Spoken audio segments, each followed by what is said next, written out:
The Galactic Academy of Interspecies Relations was the most famous school in all the known universe, and it stood tall on a planet made of crystal and light at the very center of civilized space. Young aliens from over 100 different species came, here to learn about diplomacy and history and how to work together in peace. The buildings were made of glass that glowed with soft colors, and the hallways stretched for miles in every direction. It was a place of knowledge and wonder, where the future leaders of the galaxy learned their craft. On this particular morning, a group of 4 students gathered near the main notice board in the central hall. The board was a giant holographic display that floated in the air and showed important announcements to everyone who passed by. Today there was a new message glowing in bright red letters, and it had caught their attention. The message read, "Human Integration Program, suspended with no end date. Directive 7 Alpha remains active." Krelvex was the first to laugh. He was a Varani, a species known for their shimmering green scales and their 3 sets of eyes that could see in almost every direction at once. His laugh was a strange chittering sound that his translator turned into words that everyone could understand. "Again with the humans," he said with amusement dripping from his voice. "The Council treats these creatures like they are made of pure danger. What is so special about them that they need their own directive?" His friends gathered closer and joined in his mockery. The Zara was an Etherian, tall and thin like a willow tree made of pale blue light. Her species did not speak with words, but instead communicated through beautiful pulses of bioluminescence that rippled across her skin. Right now, those lights flickered with the pattern that meant laughter and agreement. Gorath stood behind them like a mountain given life. He was a Krendari, and his people were known across the galaxy as fierce warriors. His skin looked like gray stone, and his arms were thick with muscle that could crush metal. Even he found the notice amusing, and a deep rumble of laughter came from his chest. The last member of their group was Yinsi, a Palari female who stood only as tall as Krelvex's waist. She had 6 arms that were always moving, always doing something, and her large dark eyes were famous for seeing details that others missed. She was the smartest among them, but even she could not understand the fuss about humans. "I have read the files on humans," Yinsi said in her quick high voice. "They are a class 4 species at best. They live on a single planet in an unimportant part of the galaxy. They have short lifespans and fragile bodies, and they cannot even breathe underwater or survive in vacuum.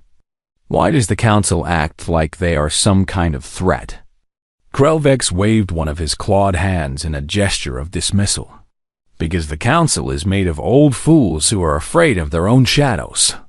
They see any new species as a potential danger. Remember how they reacted when the Minkeepers first joined the galactic community? They thought psychic abilities were too dangerous to allow. And now Minkeepers are respected professors at this very academy." Garth added with another rumble of amusement.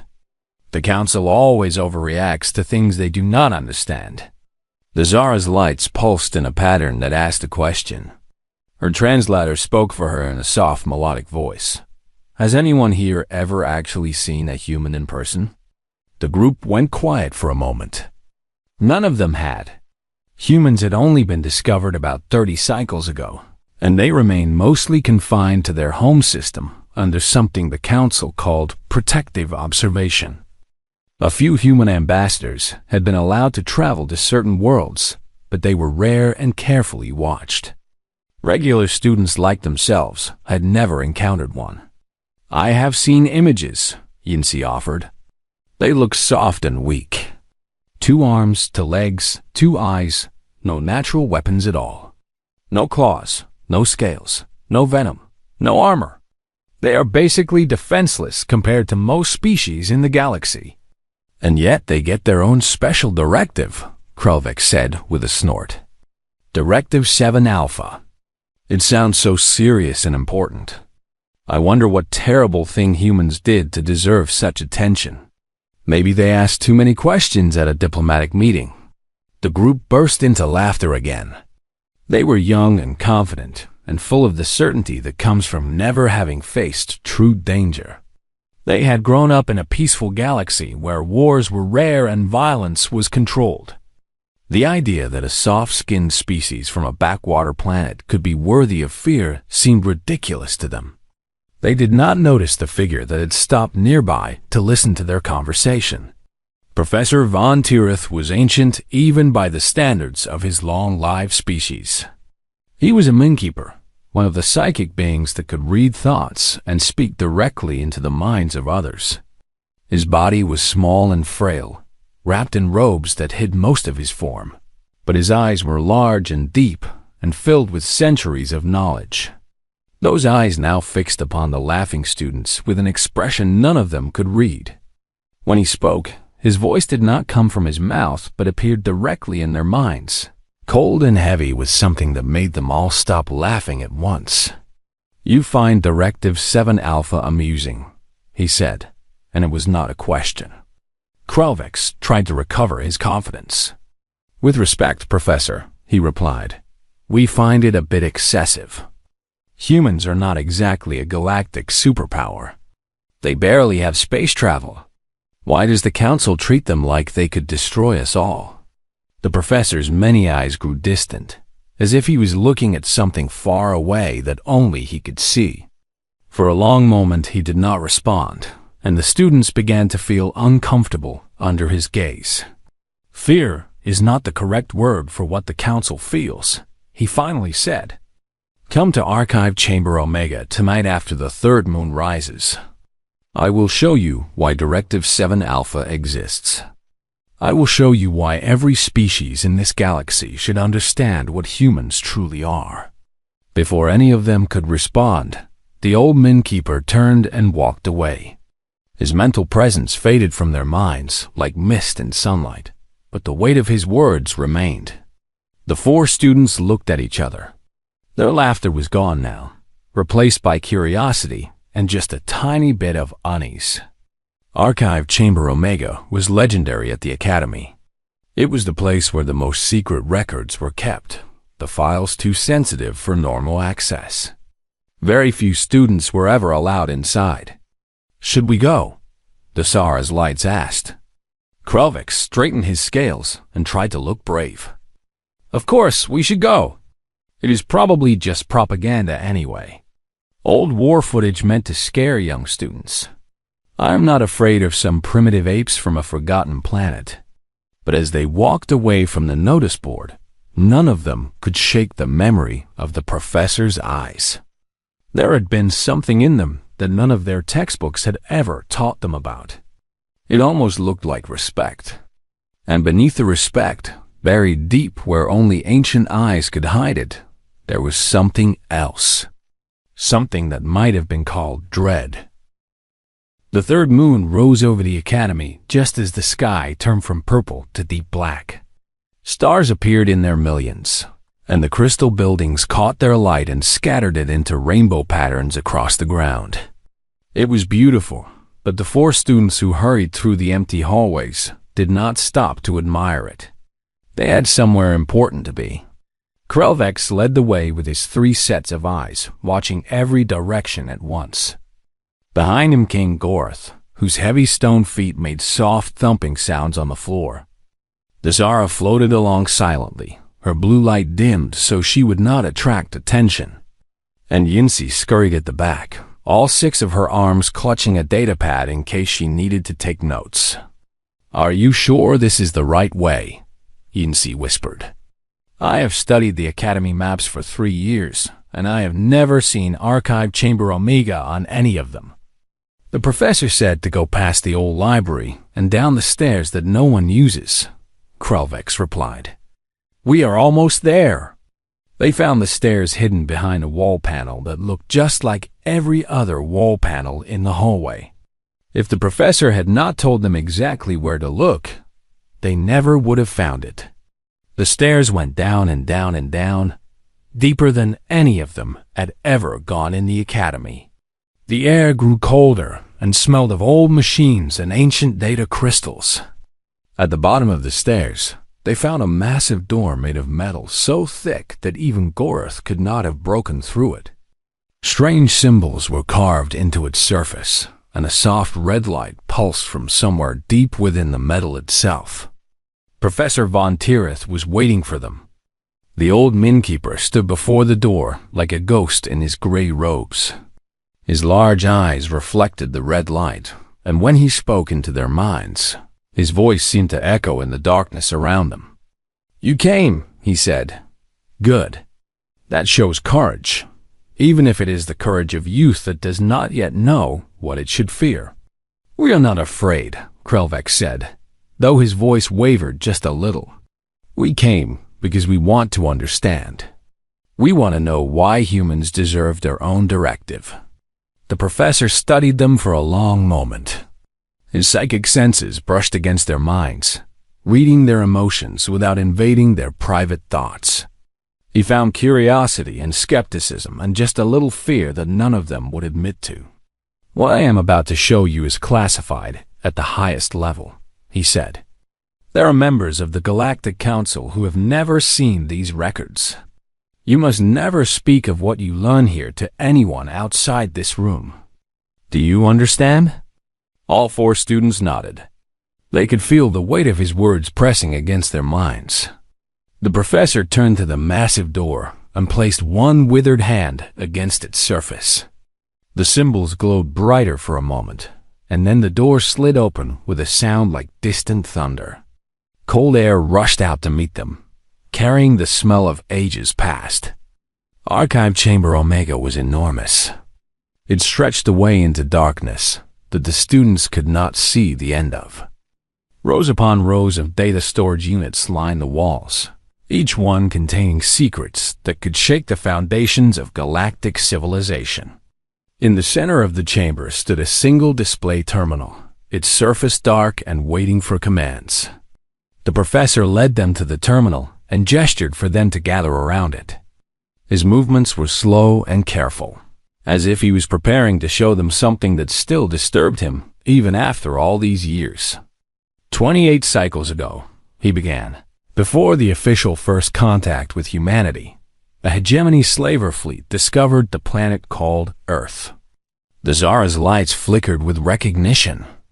Everyone knew about the hegemony. They were a brutal civilization that had once controlled 100 worlds through slavery and fear. They had been defeated long ago, but their history was still taught as a warning of what unchecked cruelty could become. The hegemony scouts observed Earth from orbit for several weeks. The professor continued. They saw a species that had not yet achieved faster-than-light travel. They saw nations divided against each other, still burning fossil fuels, still fighting among themselves over land and resources.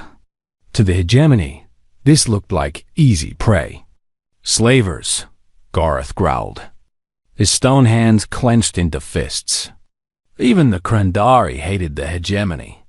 They took our children to work in their mines." "They took from many species," the professor agreed. "And they planned to take from humanity as well." The slaver fleet chose a target, an isolated landmass that humans call Australia. It was separated from the main population centers by vast oceans, and the hegemony believed they could harvest the inhabitants before any help could arrive. Yinsi was taking notes on her datapad, her 6 hands moving faster than eyes could follow. How many ships did they send? 12 military vessels. 6,000 ground soldiers armed with plasma weapons and supported by heavy armor and air units. Against a human population with no knowledge of alien life, no energy weapons, no space defenses. The professor paused and let the numbers sink in. The hegemony had conquered worlds with less. They expected no real resistance. "And what happened?" Krelvix asked. Despite his earlier mockery, he found himself leaning forward with genuine interest. The professor's ancient eyes grew heavy with memory. When he spoke again, his mental voice carried an edge that made all 4 students shiver. They learned why humans are different from every other species this galaxy has ever encountered. They learned why evolution on that death world called Earth produced something that the universe was not prepared for. They learned, and those who survived never forgot the lesson. He turned to the display terminal and placed his hand on its surface. The screen flickered to life with a harsh white glow. But I will not tell you what happened. I will show you. These are recordings taken from hegemony soldiers during the invasion. These are the official military logs that were recovered after the conflict ended. Watch carefully, young ones. Watch and understand why Directive 7 Alpha exists. The students gathered closer as images began to appear on the screen. They saw the blue and green sphere of Earth from orbit. They saw the hegemony dropships descending through the atmosphere. They saw 6,000 soldiers marching out onto human soil with confidence and cruelty in their hearts. None of the students spoke. None of them moved. They did not know it yet, but their understanding of the universe was about to change forever. The recordings began to play, and within minutes, Krulvex would forget he had ever laughed at the human ban. The first recording came from a hegemony dropship pilot named Vex Darun.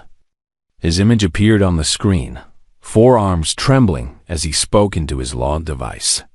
Behind him, smoke rose from burning wreckage, and the screams of his fellow soldiers echoed in the distance. The timestamp in the corner showed that only 16 hours had passed since the invasion began. They came from nowhere, the pilot gasped, his eyes wide with terror. We cleared the buildings. We scanned for life signs. But they came from the ground itself, from the trees, from places we had already searched 3 times. They do not fight like any species in our database. They improvise. They adapt. Every time we think we have won, they change their tactics. The students watched in silence as the pilot continued his desperate report.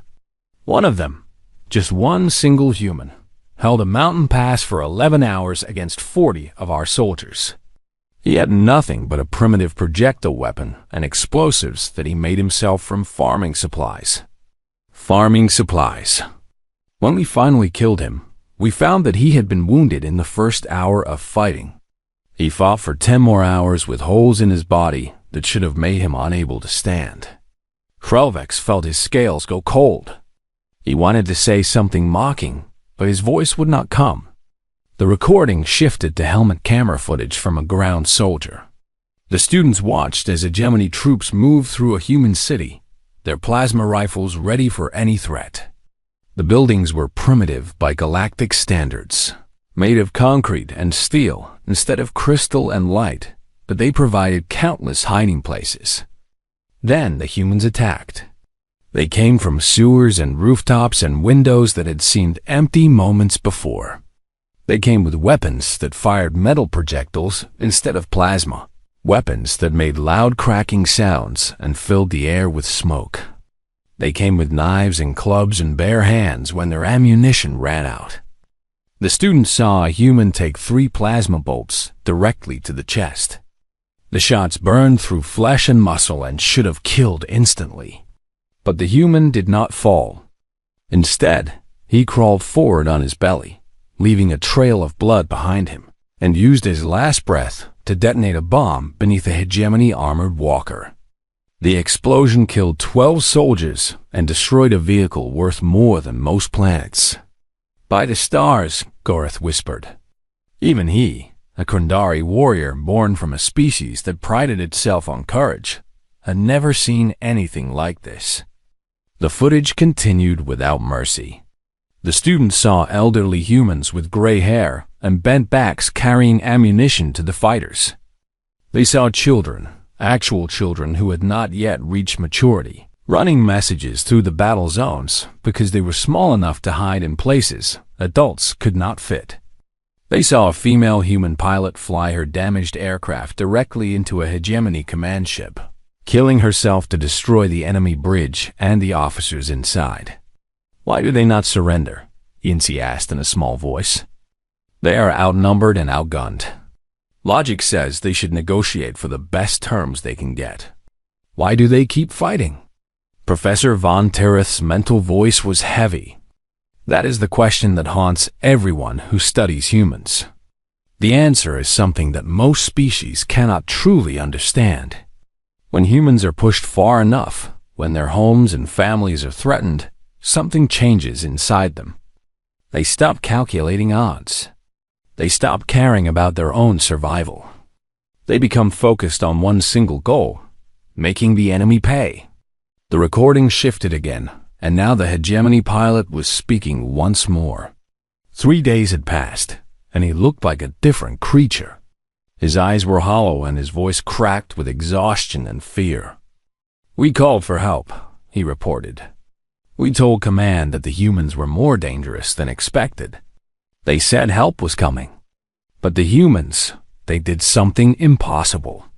They sent messages across their entire planet. They used their primitive communication networks to show what was happening here. They called it going viral." He laughed, and the sound was terrible. Warriors arrived from across their whole world within days. Not trained soldiers, civilians. Farmers who had never held weapons before. Teachers and builders and people who made food for a living. They taught themselves how to kill us. They watched footage of our tactics and figured out our weaknesses. In 3 days, they went from frightened prey to deadly hunters. The Zara's bioluminescent lights had gone almost completely dark. She had never imagined that any species could transform so quickly, could adapt so completely to the demands of war. "How many hegemony soldiers survived the ground invasion?" Krelvex asked. His voice was barely a whisper. The professor looked at him with ancient eyes. 83. Out of 6,000, only 83 made it back to orbit. And they only escaped because the humans let them go. The humans wanted survivors. They wanted someone to deliver a message. "What message?" Gorath asked. Instead of answering, the professor changed the display to show orbital footage. The students saw the curve of Earth below and the remaining hegemony ships above. Then they saw something else, a new fleet dropping out of faster-than-light travel. 40 warships, bristling with weapons, sent to rescue the survivors and punish the humans for their resistance. The hegemony fleet commander ordered his ships to prepare a planetary bombardment, the professor explained. He planned to burn the entire continent to ash as revenge for what the humans had done. The students nodded. It was cruel but expected. The hegemony had done the same thing to other worlds that resisted too strongly. But the humans had not spent those 3 weeks only fighting. The professor's mental voice carried something that might have been admiration. They had been studying the technology they captured. They had been learning how hegemony systems worked. And they had been very, very busy. On the screen, bright lights suddenly erupted from the surface of Earth. They rose through the atmosphere on trails of fire, climbing toward the hegemony fleet with terrible speed. The humans attached their own nuclear weapons to captured hegemony propulsion units, the professor said. They built new delivery systems in less than a month using technology they had never seen before. And they aimed those weapons at the fleet that had come to destroy them. The students watched in stunned silence as 16 hegemony warships vanished in nuclear fire. The remaining ships turned and fled, their commanders screaming orders to retreat. The most powerful slaver fleet in the sector ran from a species that could not even build its own starships. The screen went dark. No one spoke for a very long time. The silence in Archive Chamber Omega was heavier than the stone that made up Gorath's body. None of the 4 students moved or spoke. The images they had seen played over and over in their minds, and each replay made them feel smaller and more foolish than before.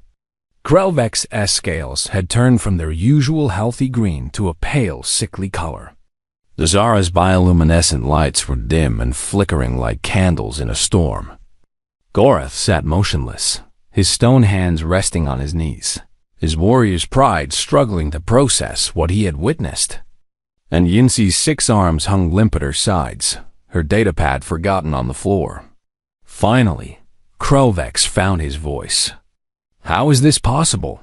he asked. "We were taught that humans were weak. Every report says they are fragile, short-lived, physically inferior to most species. How did they defeat 6,000 hegemony soldiers and 16 warships?" Professor Von Tereth moved to another section of the display terminal and began pulling up new information. Charts and diagrams and biological data filled the screen, showing the internal workings of the human body.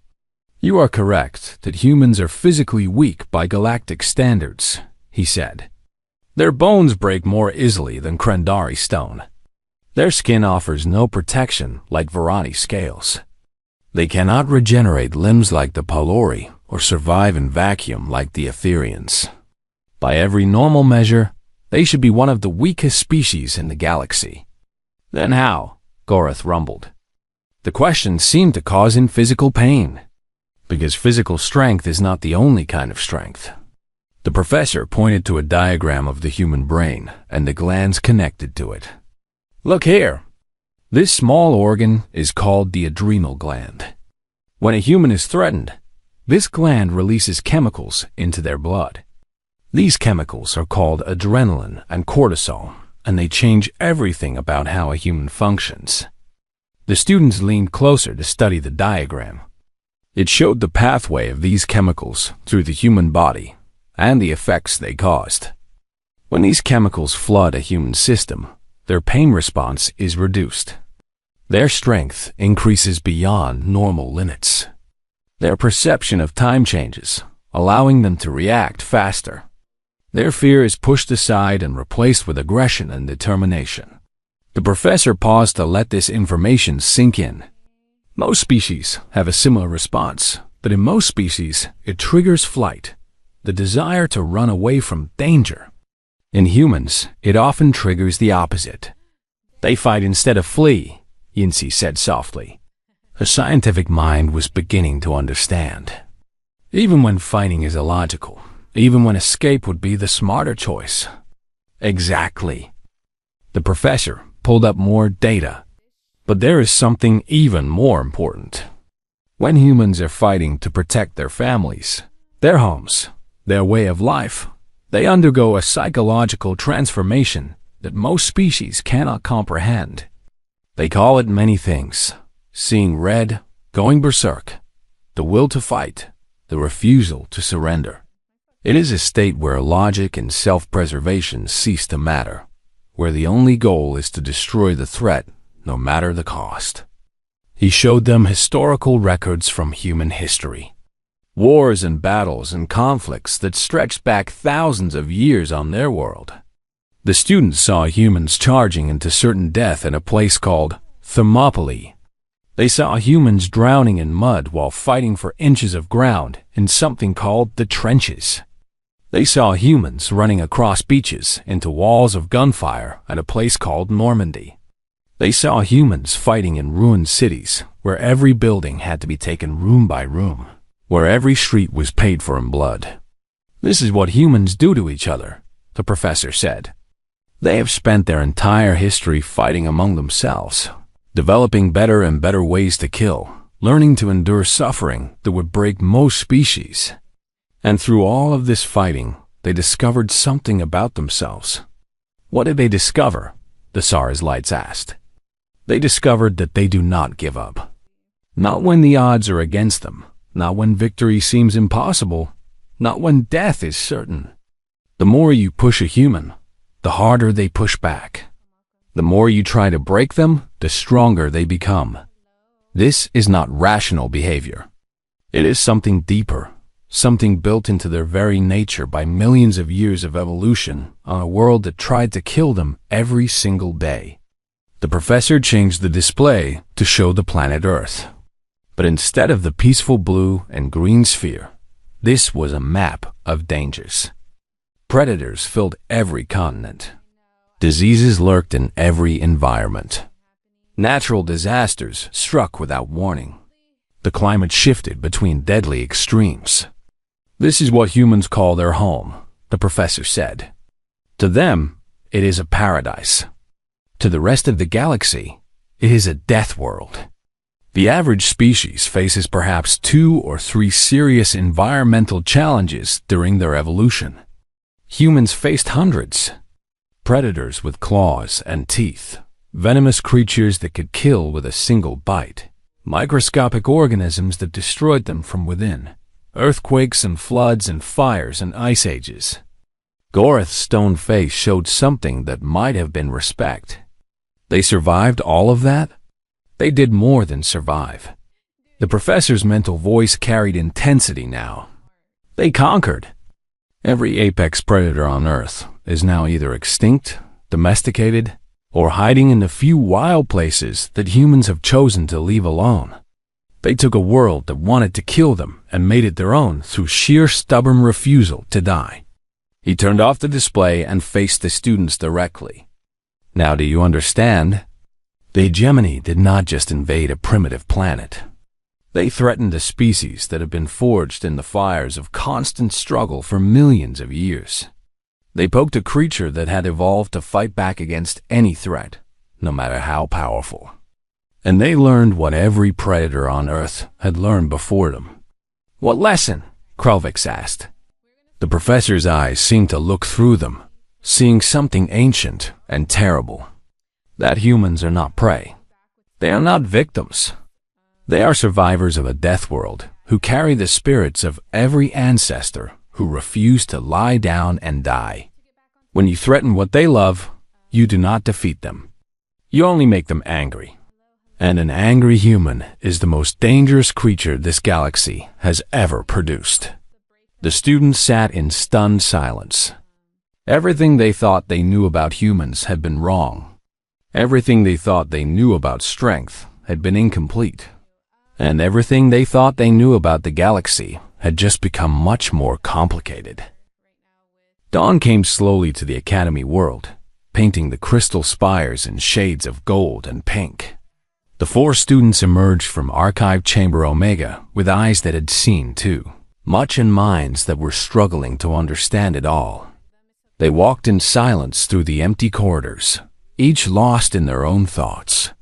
The mockery from the previous day felt like it had happened in another lifetime. Krelvix remembered how he had laughed at the notice about humans, how he had called the council old fools for being afraid of primitive apes. That memory now filled him with shame so deep he could barely lift his head. They found themselves back at the main notice board where everything had started. The holographic message still glowed in red letters. Human Integration Program. Suspended with no end date. Directive 7 Alpha remains active. Krelvix stared at those words for a long time before speaking. The directive is not what I thought it was, he said quietly. It is not about protecting the galaxy from humans. The Zara's lights pulsed in agreement. Her translator spoke her thoughts. It is about protecting humans from themselves, from becoming what they could become if someone pushed them too far. Professor von Tirith had followed them up from the archive. He stood in the shadows nearby, listening to their conversation with ancient, patient eyes. When he spoke, his mental voice was gentler than it had been all night. "You are partially correct," he said. Directive 7 Alpha exists for 2 reasons. The first is to prevent any species from making the same mistake the hegemony made. Humans must never again be attacked, invaded, or threatened in ways that would trigger their survival instincts. The cost would be too terrible to imagine. And the second reason, Yinsi asked? The second reason is about time. The professor moved closer to the group, his robes rustling softly. Humans are young. They have only known about the existence of alien life for 30 cycles. Their culture, their psychology, their entire way of thinking about the universe is still adapting to this new reality. He gestured toward the notice board. Right now, humans still think of themselves as a small species on a single planet at the edge of the galaxy. They are humble and curious and eager to learn. They send ambassadors who smile and shake hands and ask questions about our cultures and histories. They create art and music and philosophy that rivals anything in the galactic archives. They are, When not threatened, one of the most creative and compassionate species ever discovered. But if someone threatens them, Gorath said slowly, they will become something else. Yes, the professor's mental voice carried a weight of centuries. If humanity is pushed before they are ready, before they have learned to see themselves as part of a larger galactic community, they could become something terrible.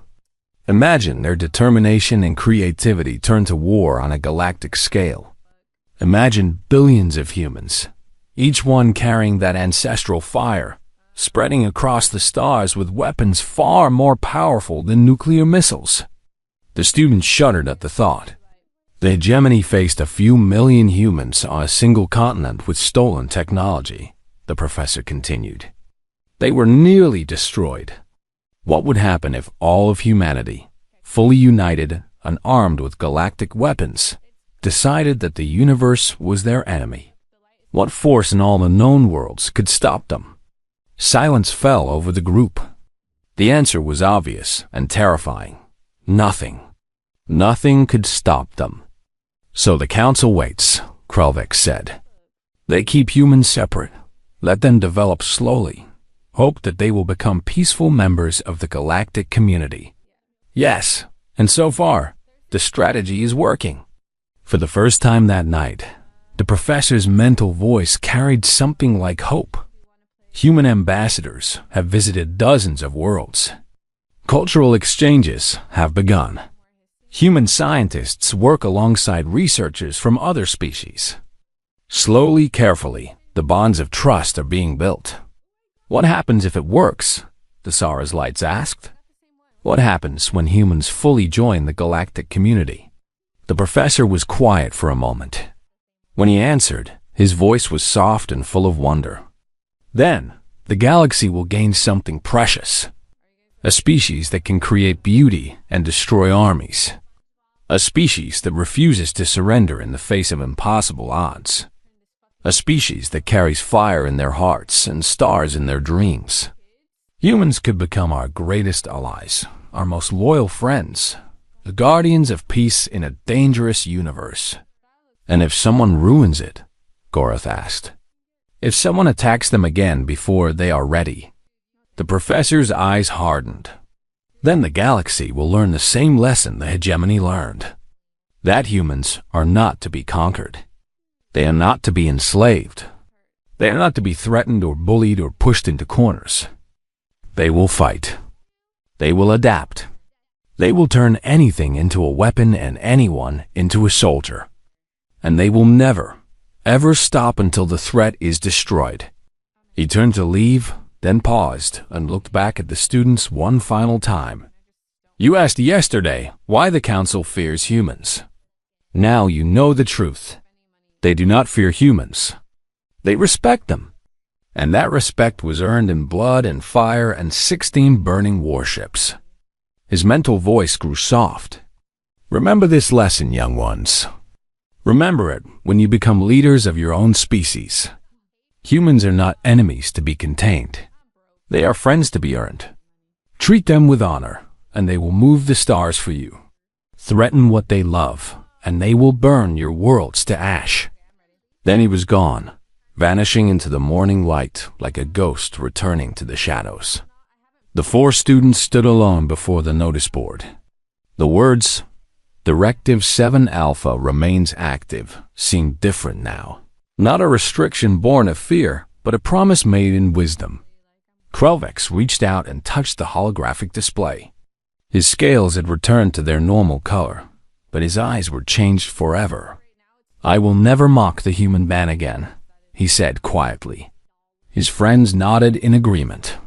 Nearby, a diplomatic poster showed a smiling human ambassador. The image depicted a soft creature with no claws or fangs, its hand raised in a gesture of friendship, its teeth showing in what humans called a smile. To most observers, it looked harmless and welcoming. But the 4 students knew better now. They saw the fire hiding behind those eyes. They saw the ancestral darkness waiting beneath that smile. They saw a species that had conquered a death world and would one day reach for the stars. And they knew with absolute certainty that the galaxy would never be the same once humans truly arrived. May that day come in peace. May it never come in war.